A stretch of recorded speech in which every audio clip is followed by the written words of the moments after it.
Você lembra daquela sensação quando você fecha a última página de O Retorno do Rei, o peito cheio de alívio, o mundo está salvo, mas ao mesmo tempo o coração fica um pouco apertado. A jornada acabou. A gente se conforta com a imagem do Sam voltando para o seu jardim, para sua esposa. A gente aceita com uma certa dorzinha boa a partida do Frodo nos Portos Cinzentos, porque ele merece a paz, e é o fim. A paz foi conquistada. O bem venceu. Nós nos apegamos a esse final e ele é parte de nós. Mas e se esse não fosse o fim da história? E se no coração do próprio Tolkien existisse uma dúvida? Uma pergunta sombria e terrivelmente humana. O que acontece com as pessoas quando não há mais um inimigo para lutar? E é dessa pergunta que nasce A Nova Sombra. A história que o próprio Tolkien começou a escrever e parou, talvez por ser honesta demais. Ele olhou para o futuro da Terra-média e o que ele viu não eram batalhas épicas. Era sobre sussurros nos corredores, sobre os corações amargurados e uma escuridão que não vinha de fora, mas de dentro. E hoje, aqui no Mansão Nerd, eu e você vamos tocar nessa vereda. Vamos explorar um pouco dessa nova história que nos lembra que a vitória mais difícil não é contra o Senhor do Escuro, mas contra a própria sombra que nós mesmos projetamos. E aí, meu querido, beleza? Eu sou o Fael e você tá aqui em mais um vídeo do Mansão Nerd. Pois bem, galera, eu tinha feito aqui no canal um vídeo explicando o que aconteceu com cada membro da Sociedade do Anel depois do fim da Guerra do Anel, e lá eu comentei sobre um rascunho que o Tolkien fez sobre a continuação na Quarta Era da Terra-média, chamada Nova Sombra. E muita gente pediu para eu fazer um vídeo sobre ela, e agora cá estamos nós. E assim, a derrota do Sauron é o símbolo máximo da vitória. Porém, o Tolkien, que é alguém que sentiu na pele o que uma guerra pode fazer, tem noção de como a paz no mundo é algo frágil. E, na minha opinião, ele sabia que o perigo mais silencioso é aquele que nasce quando não tem um inimigo claro para lutar. Afinal de contas, a própria paz e prosperidade pode trazer o tédio. E o tédio é um convite para os demônios que nós já tínhamos esquecido. O mal não é só um exército que você derrota, ele é como se fosse uma erva daninha que volta a crescer na primeira rachadura que encontra na terra. E foi com essa visão, quase como se fosse uma premonição, que o Tolkien rascunhou uma sequência. E essa sequência, só para vocês saberem, é algo assim minúsculo, mas que revela uma Gondor quase que irreconhecível. Ela é rica e segura, porém apodrecendo por dentro. E é nesse silêncio da paz que uma nova sombra começa a se espalhar. E ela não vem de Mordor, mas sim do coração dos homens. Então, se você curte toda a lore de Tolkien, por favor, já curte e se inscreve no canal. Agora, antes de tudo, é muito importante a gente analisar as expectativas. Como eu já falei, a Nova Sombra é um esboço muito curto de uma continuação direta do Senhor dos Anéis que o Tolkien ambientou na Quarta Era, e ela se passa mais ou menos 100 anos após a queda de Sauron, no reinado de Eldarion, que é o filho do Aragorn. E algo muito importante para a gente entender é a escala que a gente tem em mão. Embora fosse uma tentativa real do Tolkien de continuar a história, ele interrompeu quase que imediatamente. E o que a gente tem de base para essa teoria é um fragmento muito curto, com mais ou menos, se eu não me engano, um pouco mais de uma página e meia. E mais algumas notas e comentários. Enfim, é algo que não chega nem perto de um capítulo completo. E o cenário é uma Gondor próspera. Além dela, Minas Tirith, que foi fortemente danificado durante a Guerra do Anel, agora está totalmente restaurada. E o comércio floresce e a vida segue nela. Mas, infelizmente, essa paz e prosperidade cria também um vácuo espiritual.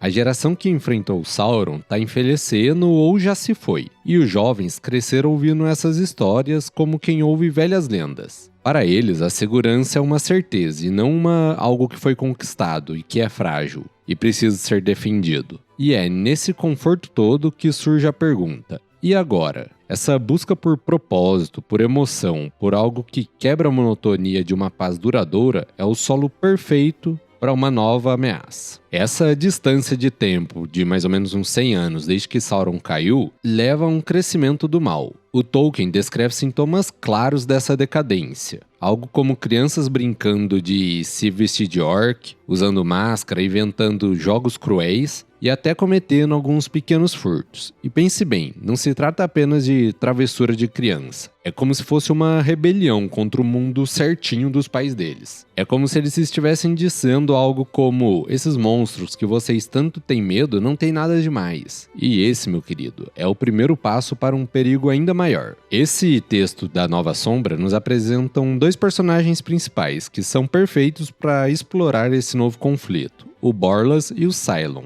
Borlas é um velho, mas não um velho qualquer. Esse texto indica que ele é provavelmente o filho mais novo de Beregond, que é o guarda da cidadela que ajudou a salvar o Faramir. E isso é muito importante. Pense bem no peso que tem nos ombros dele. Ele não é só um velho ranzinza. Ele é um elo vivo com um passado heróico que já se foi. E é um passado que, infelizmente, ele vê sendo transformado em piada pelas crianças na rua. Ele possui memórias de infância desse período sombrio, lembranças suficientes para entender a gravidade do mal, mas sem experiência de um combate. Há uma melancolia nele. A solidão de quem se lembra da escuridão em um mundo onde que todo mundo só quer luz, porém já se esqueceu do preço a ser pago por essa luz. E a cena da Nova Sombra se abre com Borlas refletindo sobre os frutos goblins. E essa é uma tradução que eu fiz aqui, mas em inglês é algo como Orc Fruits. E o texto não explica o que elas são exatamente. Não tem nada parecido também em tudo que eu já li do Tolkien, até onde eu me lembro. Se você já viu essas Orc Fruits em algum lugar, deixa aqui nos comentários, mas que eu me lembro não tem nada. Porém, elas podem ser uma metáfora ou até um objeto ritualístico, ou quem sabe até algo como uma nova droga dos jovens. E é justamente essa ambiguidade que, na minha opinião, é intencional e já estabelece esse tom de suspeita. E é nesse momento que ele está refletindo que o Cylon aparece. Ele é um jovem com um jeito de falar todo atraente, uma postura quase que brincalhona. E também é a voz da insatisfação. Ele não oferece poder como o Sauron faria. Ele oferece algo diferente, um segredo. Um clube exclusivo para aqueles que estão cansados da bondade oficial de Gondor. Ele seduz as pessoas com o conhecimento proibido. E eles conversam, e nessa conversa ele revela a existência de um grupo secreto.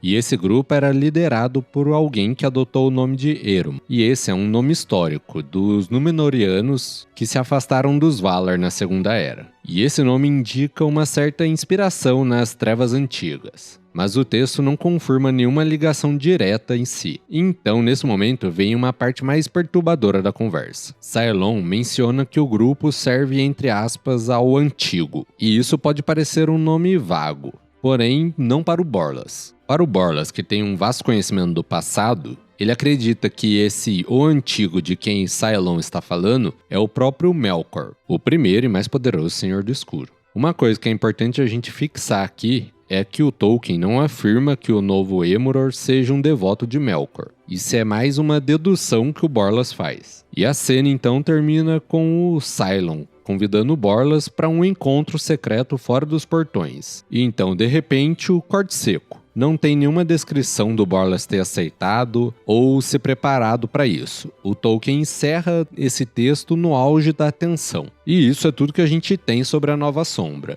que é a história após O Senhor dos Anéis. Agora vamos falar um pouquinho sobre ela. Para mim, o grande diferencial dessa nova história seria a natureza da ameaça dela. Aqui a gente não tem nenhum Senhor do Escuro forjando um anel novo. O mal vem de dentro e a corrupção moral e cultural da própria Gondor. O tal culto antigo, que era possivelmente ao Melkor, é só um sintoma visível disso. E a gente pode ver a diferença comparando com os 2 primeiros maus. Afinal de contas, possivelmente eles estavam usando o Melkor como inspiração. Então vamos falar primeiro do Sauron. Ele era em sua essência alguém pragmático. Ele buscava a ordem e o controle absoluto, e muita eficiência pelo meio da tirania. O mal dele era, de certa forma, político e industrial. O Melkor, por outro lado, é um mal, digamos que metafísico. Ele não quer governar o tabuleiro de xadrez, ele quer virar tudo de cabeça para baixo e rir enquanto o fogo arde. É o famoso cara que só quer ver o parquinho pegar fogo. E tudo que ele sente é ódio da criação de Eru. A intenção dele é desfigurar tudo a própria imagem dele. Agora, pensa bem, o do Melkor é muito mais assustador, não acha? Pelo menos pra mim é. Um vilão que quer dominar tudo já é uma coisa ruim.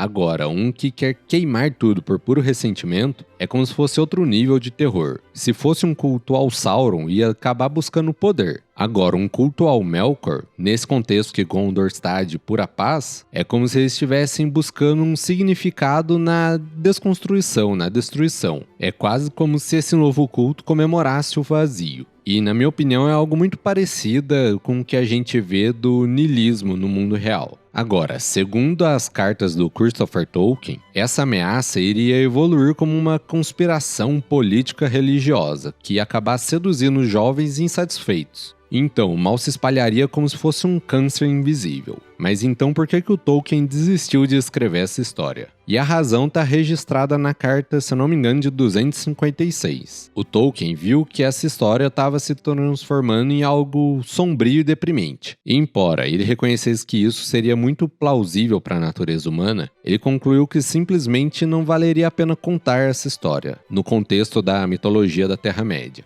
Para ele, é como se tivesse faltando aquele sabor épico, sabe? Não teria aquela jornada heróica, nem um clímax com eu-catástrofe, que é algo que eu já falei em outros vídeos, que é como se fosse aquela virada súbita e redentora que o Tolkien amava colocar nas histórias dele. E a história ia acabar caminhando para algo do que hoje em dia a gente chamaria de antiépico ou terror político. E no fim, essa história seria algo como uma história policial em Gondor. O vilão seria a maldade interna humana, sem monstros gigantes ou exércitos visíveis. E então ele preferiu manter o final esperançoso de O Senhor dos Anéis intacto, ao invés de criar uma continuação coerente, porém mais sombria e cínica que iria acabar traindo o espírito da sua obra-prima. Mas agora eu quero saber a sua opinião. Para você, o Tolkien fez bem em engavetar essa nova história da Nova Sombra para proteger o legado da saga da Terra-média, ou você daria de tudo para ler uma história policial de Gondor, explorando esse lado mais cinzento e político da Terra-média?